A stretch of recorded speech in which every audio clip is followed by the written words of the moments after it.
चुनावी विश्लेषण में आप सभी का स्वागत है। और लोकसभा की 543 सीटों पर बड़ा यहाँ पर समीकरण तैयार हो रहा है। और जिस कार से यहाँ पर बात की जाए तो लोकसभा की अब तैयारियां शुरू हो चुकी हैं, लेकिन 543 सीटों पर आज चुनाव होते हैं तो फिर कौन बनने जा रहा है प्रधानमंत्री, इसको लेकर आपको महत्वपूर्ण विश्लेषण सामने देने वाले हैं। क्या 2024 में प्रधानमंत्री मोदी जी हैट्रिक की तरफ बढ़ेंगे या नहीं, इसको लेकर क्या चुनावी अनुमान यहाँ पर निकल के सामने आ रहा है, क्योंकि विपक्ष इस बार खलबली में है। और अगर बात की जाए तो 2022 में जो तस्वीर है वो बदलती नजर आई है। लेकिन राहुल गांधी हो, ममता बनर्जी हो, जिस कार से आम आदमी पार्टी का बड़ा पलटवार हुआ है और बीजेपी के कुछ सहयोगी भी हैं, जिसमें शिवसेना बीजेपी से अलग हो चुकी है, अपना दल भी अलग हो चुके हैं। तो ऐसे में 2024 की रणनीति क्या हो सकती है, इस पर आपको कुछ महत्वपूर्ण विश्लेषण दिखाते हैं। अगर बात की जाए 2022 में तो बीजेपी 18 राज्यों पर अपने दम पर और सहयोगियों के साथ सरकार में है, जबकि अगर बात की जाए तो कांग्रेस यहाँ पर केवल 5 राज्यों में सिमट गई है। अगर बात की जाए तो आम आदमी पार्टी ने 2 राज्यों में अपनी सरकार बनाई है, लेकिन ममता बनर्जी, आम आदमी पार्टी, इसके अलावा शिवसेना हो या फिर अन्य जो संगठन है, अन्य जो राष्ट्रीय पार्टी हैं, वो काफी खलबली मचा चुकी हैं। और जिस कार से प्रशांत किशोर का बड़ा दावा है, क्योंकि एक रणनीतिकार है, अगर वो यहाँ पर वादा कर रहे हैं कि 2024 में कुछ नया होने वाला है, तो आखिर क्या कुछ आंकड़ा प्रशांत किशोर के अनुसार हो सकता है, किस प्रकार से यहाँ पर गठबंधन हो सकते हैं। अगर करंट सिचुएशन की बात की जाए तो यहाँ पर बात की जाए बीजेपी के पास 1300 यहाँ पर जो है 39 विधायक वर्तमान में, जबकि कांग्रेस के पास 762 हैं, आम आदमी पार्टी के पास 156, ममता बनर्जी यहाँ पर कड़ी टक्कर दे सकते हैं। इसके अलावा अगर बात की जाए तो प्रधानमंत्री मोदी जी का जो एजेंडा रहा है, जिसमें अगर बात की जाए तो हिंदुत्व का संदेश देने में कामयाबी मिली है, और ये वो बड़ा संदेश था यूपी चुनाव के लिए, जिसमें यूपी में यहाँ पर प्रधानमंत्री मोदी जी को एक बड़ी कामयाबी मिली। लेकिन लोकसभा के लिए अगर बात की जाए तो काफी संगठन है राष्ट्रीय, तो क्या यहाँ पर एकजुट होकर चुनाव लड़ते ये काफी महत्वपूर्ण हो जाता है। अगर एक साथ चुनाव लड़ते हैं सभी, तो फिर क्या यहाँ पर प्रधानमंत्री मोदी जी को टक्कर दे पाएगा कोई, क्योंकि काफी हलचल यहाँ पर देखने को मिल रही है। तो ऐसे में 543 सीटों में से 272 सीटों पर पूर्ण बहुमत की सरकार आती है, तो कौन बनने जा रहा है 2024 में पीएम की रेस में, कौन आगे दिखाई दे रहा है। अगर बात की जाए तो आम आदमी पार्टी, तृणमूल कांग्रेस, शिवसेना यूपीए में शामिल होते हैं, तो फिर क्या समीकरण यहाँ पर बन सकता है, इसके अभी आंकड़े आपको दिखाते हैं। और अगर बात की जाए तो सभी राज्यों के आंकड़े, इसके बाद आपको अगर जो अनुमान दिखाया गया है लोकसभा की 543 सीटों पर, उसमें किसको बढ़त मिल सकती है। असम की 14 सीटों में से बीजेपी को 10 सीटें, यूपीए के खाते में 3, अन्य की बात की जाए तो 1 सीट जा सकती है। इसके अलावा पश्चिम बंगाल काफी महत्वपूर्ण हो जाता है, जहाँ बीजेपी को यहाँ पर हार का सामना जरूर करना पड़ा था ममता बनर्जी से, लेकिन कहीं ना कहीं सीटों में इजाफा हुआ है। 2019 लोकसभा में भी बीजेपी को यहाँ पर अच्छी सीटें मिली थी। इस बार माना जा रहा है कि बीजेपी को यहाँ पर 20 सीटें, जबकि यूपीए को 2 और अन्य के खाते में भी 20 सीटें जा सकती है, जिसमें टीएमसी आ जाती है। इसके अलावा अगर बात की जाए हरियाणा की 10 सीटों में से बीजेपी को यहाँ पर झटका हो सकता है। जो किसान आंदोलन रहा है, जो किसानों के लिए बड़ा फैसला लिया था प्रधानमंत्री मोदी ने, उसका नुकसान यहाँ पर हो सकता है।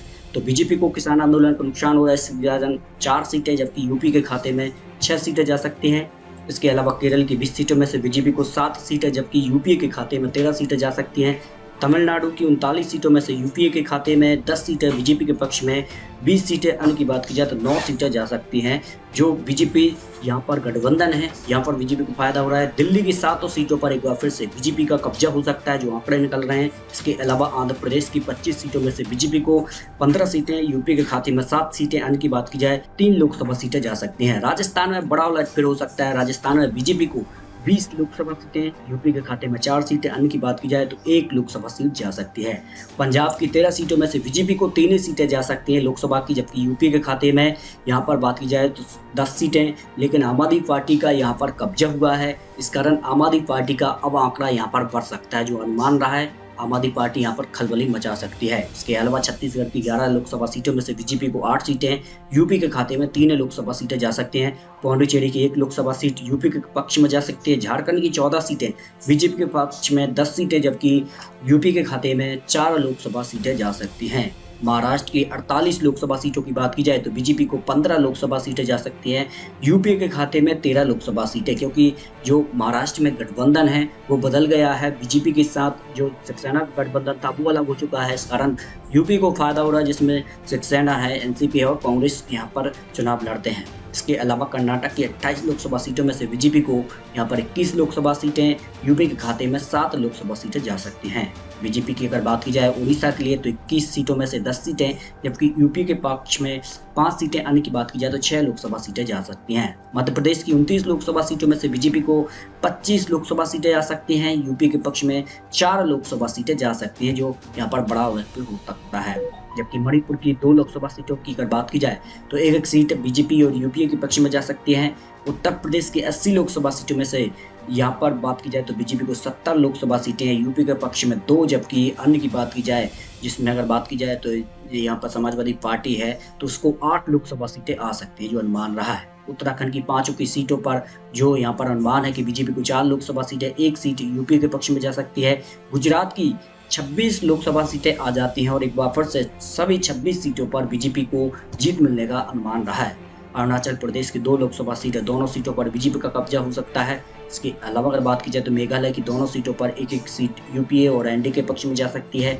मिजोरम की 1 सीट जो है वो एनडीए के पक्ष में जाने का अनुमान यहाँ पर ओपिनियन पोल ने लगाया है। लोकसभा में काफी उलटफेर होता नजर आ रहा है। लक्षद्वीप की 1 सीट पर भी एनडीए के पक्ष में जा सकती है सीट, नागालैंड की 1 सीट जो है यूपी के पक्ष में जा सकती है।